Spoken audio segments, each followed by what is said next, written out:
Hi, and welcome to episode 16 of the Angry Clean Energy Guy with me, Asad Razouk. I am so happy you're here. Thank you. A quick reminder, you can now find all my transcripts on my website, theangrycleanenergyguy.com.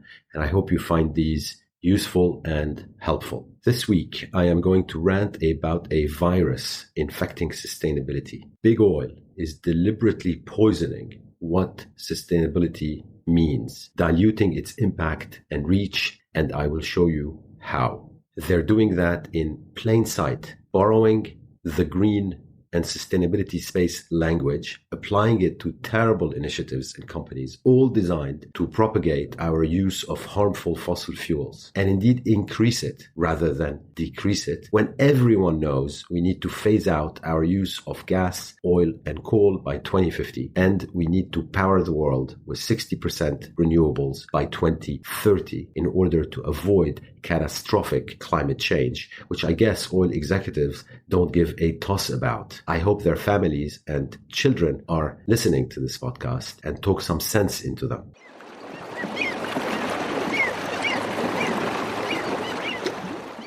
Sustainability is infected by a virus called big oil, and it is not to be belittled or underestimated. It's producing hundreds, perhaps thousands of identical copies of the virus at an extraordinary rate. I'm not sure if anyone in the green space is keeping up.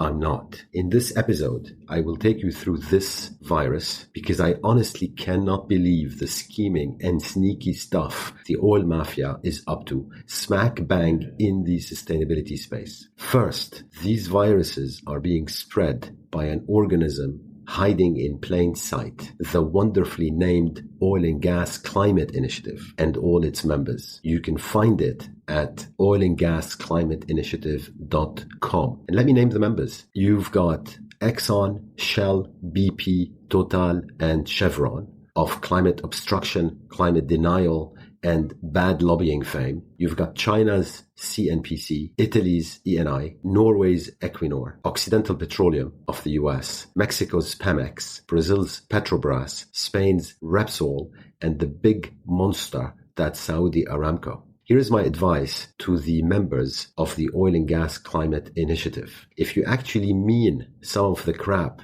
on your websites, and let me cite from Norway's Equinor's website. Can an oil and gas company be part of a sustainable energy future? We're working actively to reduce climate emissions, put a price on carbon, and benefit societies around the world. We aim to be the world's most carbon efficient oil and gas producer and are investing actively in renewables. Yeah, right. Equinor, if you mean that, do it. Leave the oil and gas anti-climate initiative. I'll come back to the oil and gas anti-climate initiative in a moment. But first, I'm going to give you 3 examples of the dangerous virus infecting sustainability and the disgusting manipulation of citizens taking place out there by big oil. Exhibit 1 is Shell Oil. Starting this past April, across the Netherlands and scarily later in other countries, Shell says, Shell is giving drivers at the gas pump the option to add 1 cent per liter of fuel when they fuel their car, which the company will then use to offset the carbon emissions of that gasoline. According to Shell, the money will go towards buying carbon credits from nature-based projects, which is a bizarre code word for forests. But anyway, Shell says it's investing $300 million over 3 years to make this happen. And its PR machine has been making noise about that $300 million for many weeks now. Now, Shell presents this as great because Shell, is allowing us motorists to drive carbon neutral if only we agree to pay 1 cent per liter, And 1 cent per liter does sound very small, doesn't it? But I have news for Dutch drivers. Shell is ripping you off, and its arrogance is breathtaking. Do not buy these offsets at the pump. Let me tell you how Shell is ripping you off. First, when you drive, a liter of gasoline emits 2 kilograms of CO2. So 500 liters emit 1 ton of CO2. When you pay a cent per liter, you're really paying 5 euros per ton of CO2. Now, I have been in this industry for a very long time, and I can tell you there are so many things wrong here. It's unbelievable. First, they're ripping you off big time. And the reason they are is because they're paying no more than 2 euros for these credits, which they're selling you at 5 euros.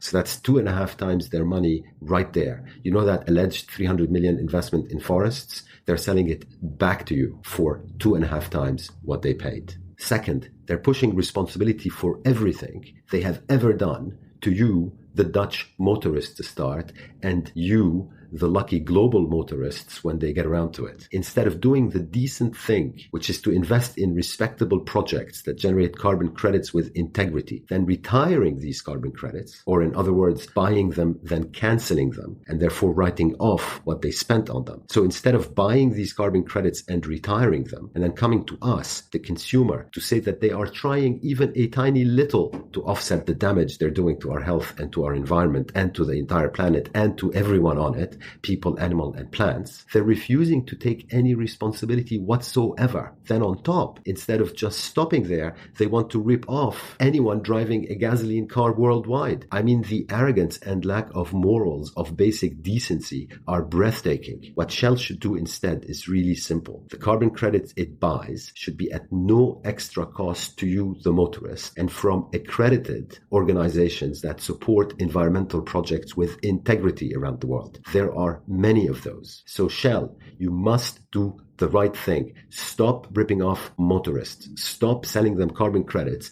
at a 2.5 times markup that you should be retiring instead yourselves. But I have a feeling this will take a while. So meanwhile, I have a message for Dutch motorists and all other motorists being offered offsets by their friendly, dirty gas supplier. Don't buy them. They are ripping you off several times over, and laughing all the way to the bank, together with their well-oiled, and the pun is intended, together with their well-oiled and disgustingly well-funded public relation machines. Exhibit 2 is Calista. Remember the company I spoke about in episode 15? Calista is a company that says it produces protein for fish, livestock, and pet food. It says that it pumps gas into a fermenter, and then the microorganisms from naturally occurring microbes found in soil metabolize the gas as their sole source of energy, producing a high protein biomass. Now, that sounds lovely, except I have one huge problem with it. BP is pretending to care because what it's really doing is finding an outlet for its natural gas. Calista could do what it's doing very easily by taking methane out of waste and biomass and actually therefore helping the environment and stopping that methane from going up into the atmosphere and making climate change worse. But no, BP wants to displace all that methane that Calista could be using out of waste and biomass and replace it with the methane from its dirty natural gas instead, just to make sure it can keep producing more and more harmful gas to fry us all. Meanwhile, though, it can hide behind Calista and its management team can make grandiose pronouncements about how they're backing a novel solution to help get the world on a sustainable path and all sorts of nonsense like that when it knows exactly what it's doing. It's doing exactly the opposite. It's actually helping get the world faster on an unsustainable path. Exhibit 3 of the virus is the Oil and Gas Climate Initiative, which really should be renamed immediately as the Oil and Gas Anti-Climate Initiative, and some of its investments. So if you look at their website, you'll see that allegedly it's taking practical actions on climate change, because of course all the rest of us are just innocent and take impractical actions. And allegedly the Oil and Gas Anti-Climate Initiative members leverage their collective strength to lower carbon footprints of energy, industry, transportation, value chains via engagements, policies, investments, and deployment, and armed with at least $1 billion war chest. But take a closer look at what the Oil and Gas Climate Initiative is actually doing with its money. Their website lists 12 companies which they have backed. They categorize them into recycling carbon or reducing carbon, or reducing methane leakage. I took a look at each investment, and what I found, I have to say, is no surprise at all. Every one of these investments, every single one, is made with the sole purpose to perpetuate oil and gas use forever under the cover of efficiency. I mean, that's just plain horrible. And they're not hiding it. It's all there in plain sight, disguised behind beautiful words. For example, a company backed by the anti-climate initiative is Acatis Power. Allegedly, they're a developer of radically improved internal combustion engines that increase fuel efficiency, reduce greenhouse gases, and cost less than conventional engines. Yes, but they're still internal combustion engines fired with big oil's oil and gas. In other words, that is serious rearguard action. Serious rearguard action to protect oil and gas exploration and production, disguised as doing something good. And it's all to slow down our move away from polluting cars and trucks and buses to electric vehicles. I mean, it's so obvious what they're doing, but they have no shame at all. It's all on a website pretending it's a virus affecting the sustainability space, and we have to push back. Another example of a company backed by the oil and gas anti-climate initiative is Clark Valve, which is developer of valves that fight fugitive methane emissions. Now, I love that one. It's great that somebody's making valves that stop methane emissions. But the whole premise of this investment is to make sure big oil can continue to dig holes to generate gas, even though we know they must stop. And frankly, sticking valves on the holes is not helping anybody at all. Investments such as this one allow them to pretend that they too have sustainability credentials, when in fact they are nothing but another virus created to infect sustainability. I would encourage you to take a look at oilandgasclimateinitiative.com and check for yourselves. Then, when you see what big oil is really up to, and the best I can describe it as is to infect sustainability and green efforts globally with a lethal virus to kill them. So take a look and check for yourselves. Then when you see what big oil is really up to, do something. Starting with never buying any carbon credits from any polluter.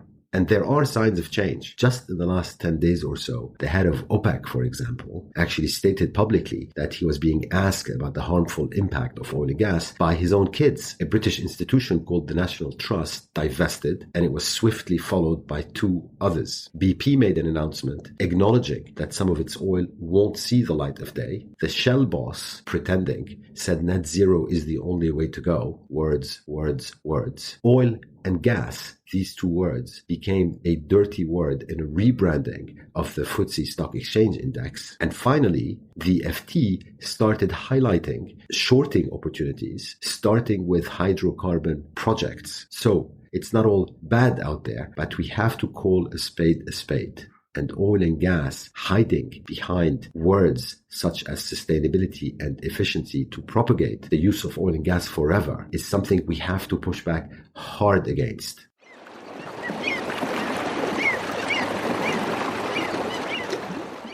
On another note, The Economist magazine is holding a youth essay competition on climate change. I would be grateful if you help spread the word. And no, I'm not getting paid for this. The youth essay question is, what fundamental economic and political change, if any, is needed for an effective response to climate change? What fundamental economic and political change, if any, is needed for an effective response to climate change? A very relevant question at a critical time.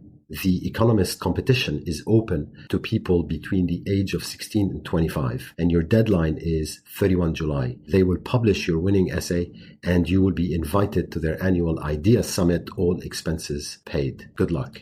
Now, my winner of the week is asset managers Saracen for cutting their stake in Shell, announcing it publicly a few days ago, but more importantly, for this strong and direct and honest quote. They said, "It cannot be in the interests of the millions of people whose long-term savings are invested in your company for you to produce fossil fuels in such volume that planetary stability is threatened." End of quote. Now, why would Saracen say that? Simple. It's because Shell is hiding behind words and taking anti-climate rearguard action wherever possible. And in addition, Shell is publicly committed to spending $30 billion a year, each year, forever, to retain, according to them, the longevity of their fossil fuel portfolio. Now that's at the exact same time as the world is on fire and it's getting worse. Now, even with all that, this week, Shell isn't even my villain of the week. The villain of the week is Cargill. Cargill is one of the largest companies in the world. It's also the largest privately held US company, and it's a very big agricultural concern. Now, they are my villain of the week because an NGO with the wonderful name of Mighty Earth named them as the worst company in the world. And they did that while accusing them of unscrupulous business practices and environmental destruction. The chairman of Mighty Earth is former Congressman Henry Waxman. Now, I'm going to quote from what he said. The people who have been sickened or died from eating contaminated Cargill meat, the child laborers who grow the cocoa Cargill sells for the world's chocolate, the Midwesterners who drink water polluted by Cargill, the indigenous people displaced by vast deforestation to make way for Cargill's animal feed, and the ordinary consumers who've paid more to put food on the dinner table because of Cargill's financial malfeasance, all have felt the impact of this agribusiness giant, and their lives are worse for having come into contact with Cargill. Strong words indeed, Congressman Waxman. Cargill, you are so much better than this. Get your act together and stop acting like a monster. Thank you all for listening. Don't hesitate to reach out via my website, theangrycleanenergyguy.com, and have a great week.